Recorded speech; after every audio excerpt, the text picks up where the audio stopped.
Is there at this very moment a global secret brotherhood plotting to control the world? Or even worse, is the shocking plan already in motion? Have devastating weapons already been positioned around the world to cause catastrophic results? Can it be stopped?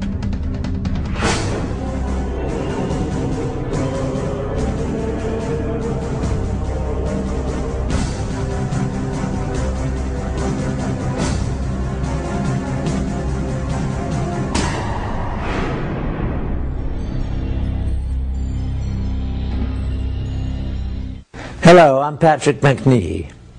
The Illuminati is said to be a global secret society that has been operating for centuries. A hidden brotherhood that includes some of the world's most influential people, people of all races and religions that hold top positions in government, churches, business, education, science, medicine, military, financial, and charitable institutions. A secret fraternity whose sole purpose is to take over control of the entire world's resources, finances, and its people. If such a powerful secret society does exist, it represents the ultimate threat to the free world. In fact, it means that right now there is actually no free world at all. Some say it's preposterous, but now for the first time ever we have obtained proof that not only such a global secret organization does exist, but it has infiltrated two of the most powerful intelligence agencies in the world. What's more, weapons of mass destruction have been hidden in the USA and other countries for future use. How could this happen? To get at the truth, we must first explore the dark reaches of the world's secret societies, whose history, rituals, and very existence are shrouded in mystery. Secret societies have existed for thousands of years. They all have one thing in common, unique knowledge, which they swear by oath to keep secret.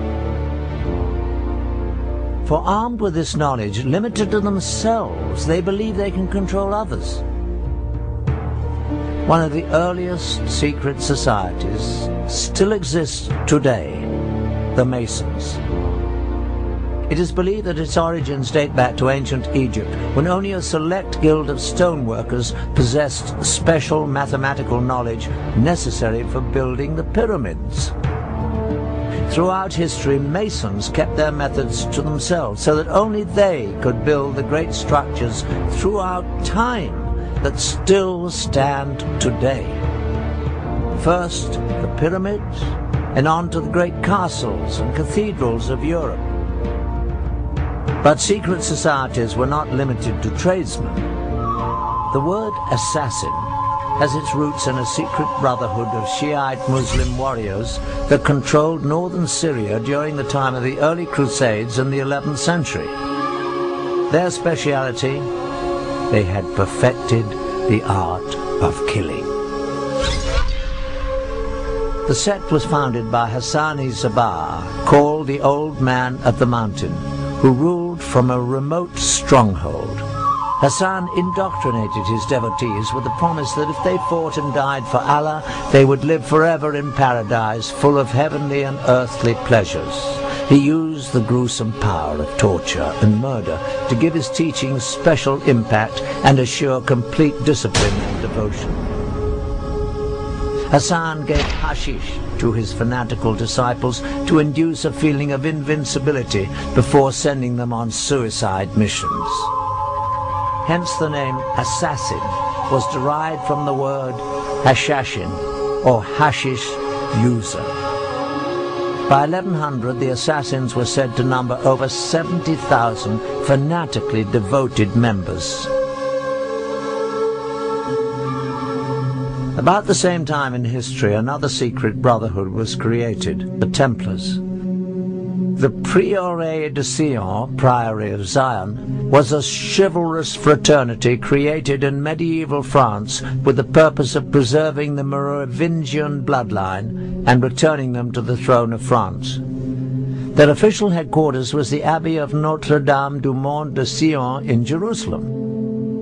In 1117, Baldwin I, King of Jerusalem, found himself greatly indebted to the priory for their services in helping him attain the throne. In return, the king negotiated the constitution of the Knights Templar as the military and administrative arm of the Priory of Zion.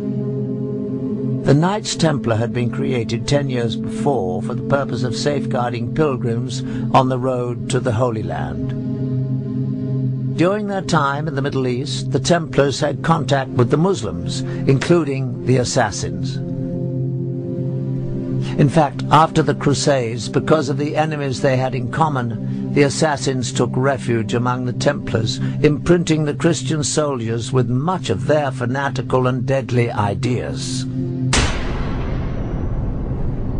As the Templars developed, they became not at all an orthodox Christian organization.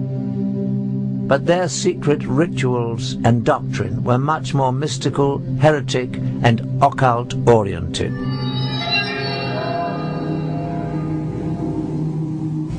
As the power of the Templars grew, the Brotherhood developed into a church within the church, handling their own banking, revoking excommunications issued by bishops, and they answered only to the Pope. Everything about the Knights Templar has at least an element of mystery about it. Right from its beginnings, it was founded just after the First Crusade, which had reopened the way between Europe and the Holy Land.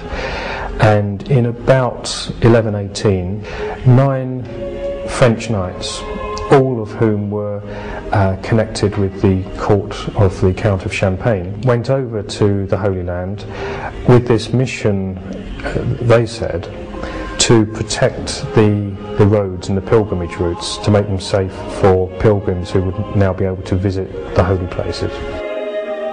Now, once they arrived in the Holy Land, there's actually no evidence they actually did anything for 9 years or so.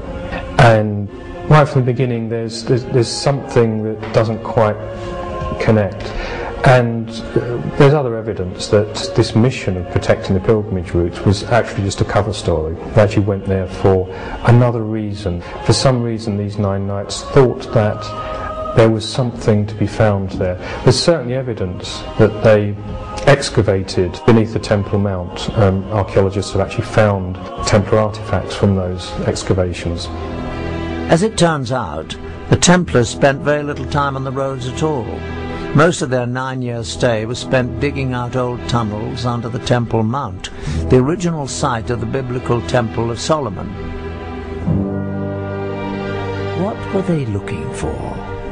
The temples of Solomon had long since been destroyed, yet in times of trouble, the priests were known to have hidden religious treasures in secret underground vaults until it was safe to remove them. The Bible tells us that the Ark of the Covenant and other treasures of the temple survived several foreign invasions in this way. Perhaps the Holy Grail had survived in the labyrinth under the temple as well, waiting for man to rediscover its power. Certainly it was no accident that the knights stationed themselves in a mosque that rested on the ancient site. In fact, it was after their stay that they changed their name to the Knights of the Temple, or the Knights Templar. A monk by the name of Bernard, who later became Saint Bernard, was involved in the formation of the Templars. Saint Bernard was involved in deciphering ancient Hebrew text. Bernard, although in many ways a very worldly person, was also very spiritual. In ways that are quite odd for his time, he was very much into the feminine side of religion, very much into the Black Madonna cults of particularly of the south of France, which are very kind of mysterious, almost pagan. He had a great veneration for the feminine. Embodied in lots of ways in the Virgin Mary, which was actually quite unusual for his time, and that appears to be the thing that drove him more than anything else.